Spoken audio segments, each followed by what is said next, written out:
In today's video, I'm going to teach you how to change username in GoDaddy. We'll walk through the exact clicks so you can update your login name quickly and safely. First, open your web browser and head to Google. In the search bar, type GoDaddy. Then look for the official result that simply reads GoDaddy with the GoDaddy.com address. Open that page. If you're already signed in, great. If not, go ahead and log into your account with your usual credentials. Depending on your security settings, you may be asked to complete two-step verification. Just follow the prompt to continue. Once you're in, look to the top right corner of the GoDaddy homepage. Click your current username to open the account menu. In that drop-down, choose View. This will take you into your account area where you can see settings related to your profile and security. From here, find the section that manages your sign-in details and select Username. That opens the screen where you can change the username associated with your GoDaddy login.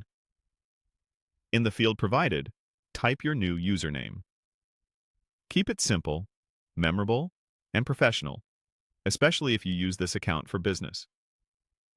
Avoid sensitive personal information and follow any on-screen rules you see, such as allowed characters or minimum length. If the name you want is already taken or doesn't meet the requirements, you'll be prompted to try a different variation. A quick tip: adding a short, meaningful suffix like a location or role can help you find an available option without making it hard to remember. When you're happy with your choice, click Change Username. Give the page a moment to process.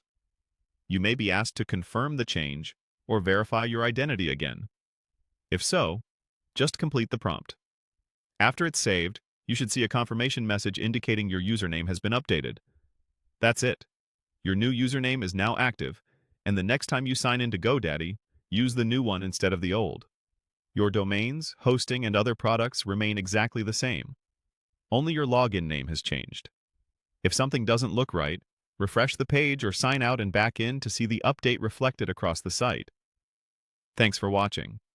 If this walkthrough helped, feel free to replay any section while you complete the change, and take a moment to store your new username somewhere secure so you'll have it handy the next time you log in.